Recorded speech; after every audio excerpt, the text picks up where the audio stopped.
पिछली वीडियो में एक्सरसाइज 10.3 हमारा कंप्लीट हो चुका है। अगर आपने कुछ वीडियो मिस कर दिया है, कोई क्वेश्चन आपको समझ में नहीं आ रहा एक्सरसाइज 10.3 का, तो इस वीडियो के डिस्क्रिप्शन बॉक्स में आपको एक्सरसाइज 10.3 का लिंक मिल जाएगा। आप उसमें जाके उसको वीडियो को देख सकते हो। और अगर कोई डाउट हो तो वीडियो के डिस्क्रिप्शन बॉक्स में आपको मेरा ईमेल आईडी भी मिलेगा। आप मेरे को ईमेल कर लीजिए, तो मैं आपको व्हाट्सएप नंबर अपना शेयर कर दूँगा, तो आप मेरे से सारे डाउट्स क्लियर कर सकते हो। आगे बढ़ते हैं एक्सरसाइज 10.4 में। अब 10.4 में भी इंट्रोडक्शन में कुछ खास नहीं है। फर्स्ट क्वेश्चन में मैं आपको बता दूंगा जो भी इसमें आपको इंट्रोडक्शन के पार्ट में मेरे को बताना होगा। तो पहला क्वेश्चन अपन देखते हैं, ये दिया हुआ है, construct triangle A B C given measure of angle A is equals to 60 degree, measure of angle B is equals to 30 degree and A B is equals to 5.8 centimetre. इस क्वेश्चन में हमको बोल रहा है कि एक क्वेश्चन हमको बनाना है, एक ट्राइंगल हमको बनाना है। उस ट्राइंगल का नाम होगा ए बी सी। अब इस ए बी सी में दो एंगल का मेजरमेंट हमको दे दिया है। एंगल ए का मेजरमेंट 60 डिग्री दिया हुआ है और एंगल बी का मेजरमेंट 30 डिग्री दिया हुआ है। और एक साइड है ए बी, उसका लेंथ दे दिया है कि वो 5.8 सेंटीमीटर का है। तो इस क्वेश्चन में हमको ए एस ए, ये जो प्रॉपर्टी था जिसको लेके हम ट्राइंगल्स को कॉन्करेंट प्रूफ करते थे, उस रूल को लेके हमको ये डायग्राम कंस्ट्रक्ट करना है। तो चलिए मैं इसको वाइट बोर्ड में आपको अच्छे से एक्सप्लेन कर देता हूँ। कॉन्करेंस ऑफ ट्राइंगल चैप्टर का एक क्राइटेरियन और था ए एस ए। क्या होता है? दो ट्राइंगल अगर कॉन्करेंट हैं, अगर उन दोनों ट्राइंगल में दो एंगल और उनके बीच का जो साइड है वो इक्वल है, तो वो दोनों ट्राइंगल आपस में कॉन्करेंट कहलाते थे। सपोज ये एक ट्राइंगल है और ये दूसरा ट्राइंगल है A B C D E F. तो अगर इन दोनों ट्राइंगल में एंगल बी अगर एंगल ई के इक्वल हो जाए और एंगल सी अगर एंगल एफ के इक्वल हो जाए, तो फिर ये वाला साइड को इक्वल होना ज़रूरी होता है ताकि ये दोनों ट्राइंगल आपस में कॉन्करेंट हो सके। तो दो एंगल, कोई भी दो एंगल अगर इक्वल हैं, ठीक है, और उनके बीच का साइड भी इक्वल है, तो दोनों ट्राइंगल आपस में कॉन्करेंट होते हैं। अब इसी रूल से हम एक ट्राइंगल को ड्रॉ कर सकते हैं। अगर हमको दो एंगल दे दिया जाए और उनके बीच का जो साइड है उसका मेजरमेंट दे दिया जाए, तो एक ट्राइंगल ड्रॉ किया जा सकता है। लेकिन अगर मान लो ये एंगल हमको दिया हुआ है, ये वाले एंगल का मेजरमेंट दे दिया है, ये वाले एंगल का मेजरमेंट दे दिया है, लेकिन हमको ये वाले साइड का लेंथ दे दिया है, तो हम ट्राइंगल ड्रॉ नहीं कर सकते। इसके लिए ज़रूरी यही है कि जो दो एंगल दिए हुए हैं उनके बीच के साइड का मेजरमेंट ही होना चाहिए। ए एस ए के रूल के हिसाब से ये ट्राइंगल ड्रॉ किया जा सकता है। बस आपको इतने में ध्यान में रखना है। क्वेश्चन जब भी देगा तो आपको ये देखना है कि जो दो एंगल का मेजरमेंट दिया है और जो साइड का जो लेंथ दिया हुआ है, तो वो जो साइड है वो उस एंगल के बीच में आता है या नहीं आता है। अब वो आप कैसे पता लगाओगे, ये मैं आपको क्वेश्चन में बता देता हूँ। अब देखिए, पहले क्वेश्चन में जो गिवन है उसको लिखते हैं। एंगल ए का मेजरमेंट हमको दिया हुआ है। एंगल ए का मेजरमेंट है 60 डिग्री और एंगल बी का मेजरमेंट दिया हुआ है। एंगल बी का मेजरमेंट है 30 डिग्री। ट्राइंगल हमको बनाना है, triangle A B C. Question में दे दिया ट्राइंगल का नाम। अब देखो आप, अगर ये दो एंगल का मेजरमेंट दिया हुआ है, तो जो साइड हमको तीसरा साइड चाहिए वो साइड ए बी होना चाहिए, ठीक है। अब आप क्वेश्चन में अगर देखोगे तो क्वेश्चन में ए बी का ही लेंथ दिया हुआ है। ए बी का लेंथ है 5.8 सेंटीमीटर, ठीक। अब आपको समझ में आ गया होगा कि अगर दो एंगल का मेजरमेंट दिया हुआ है तो उन्हीं दो एंगल का, जो पॉइंट है उन दो पॉइंट का मेजरमेंट देना ज़रूरी है। अगर यहाँ एंगल ए का मेजरमेंट दिया है, एंगल बी का मेजरमेंट दिया है और ए सी का मेजरमेंट दिया हुआ है, तो वो ट्राइंगल ड्रॉ नहीं किया जा सकता, ठीक है। इसके लिए ज़रूरी है कि जिन दो एंगल का मेजरमेंट दिया है वही साइड हमारे पास होना चाहिए, उसका लेंथ होना चाहिए। अब इसको ड्रॉ करते हैं। तो पहले इसका हम एक रफ डायग्राम बनाते हैं।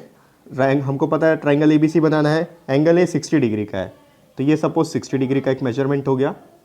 और एंगल बी जो है, ये जो ए बी है, ये 5.8 सेंटीमीटर का है। ये बी, ए से 60 डिग्री का मेजरमेंट, एंगल ए जो है 60 डिग्री का हो गया। अब एंगल बी 30 डिग्री का बनेगा, तो 30 डिग्री लगभग सपोज इस तरीके से यहाँ बनेगा, ये हो गया 30 डिग्री का। तो ये जो पॉइंट होगा ये पॉइंट होगा सी, क्योंकि ट्राइंगल हमको ड्रॉ करना है ए बी सी, अगर ए बी ये है तो सी ये होगा। तो एक रफ आइडिया मिल गया हमको कि ट्राइंगल किस तरीके से बनेगा। अब सिर्फ रूलर और कंपास की मदद से मैं आपको ये बताऊंगा किस तरीके से आपको ये दोनों एंगल ड्रॉ करना है, 60 डिग्री और 30 डिग्री। 90 डिग्री और 60 डिग्री कैसे बनाते हैं ये मैं आपको पिछले एक्सरसाइज में बता चुका हूँ। अगर आप पिछले एक्सरसाइज का वीडियो हमारा नहीं देखे हो तो नीचे डिस्क्रिप्शन बॉक्स में आपको लिंक मिल जाएगा, आप जाके वो एक्सरसाइज देख लीजिए, उसकी क्वेश्चंस देख लीजिए। वहाँ पर मैं बता चुका हूँ कि कंपास से बिना प्रोटेक्टर के मदद के आप 90 डिग्री का मेजरमेंट कैसे बना सकते हो और 60 डिग्री का मेजरमेंट कैसे बना सकते हो। पहला स्टेप क्या होगा अपना, draw a line segment A B of 5.8 centimetre.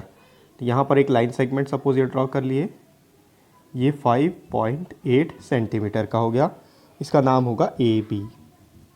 ठीक, अब सेकेंड स्टेप, यहाँ से 60 डिग्री का एंगल का एक मेजरमेंट 60 डिग्री मेजरमेंट का एक एंगल ड्रॉ करना है।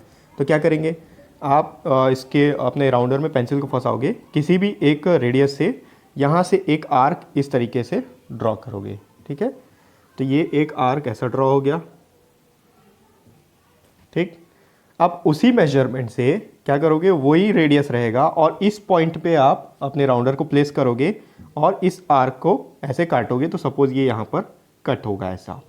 ठीक है, अब ये जहाँ कहीं भी कट होगा आपको इस पॉइंट से जोड़ते हुए ए को जोड़ के एक स्ट्रेट लाइन ऊपर खींच देना है और ये रे का नाम सपोज एक्स दे दिया अपन। ठीक है, तो ये ए एक्स जो है ये 60 डिग्री का मेजरमेंट होगा।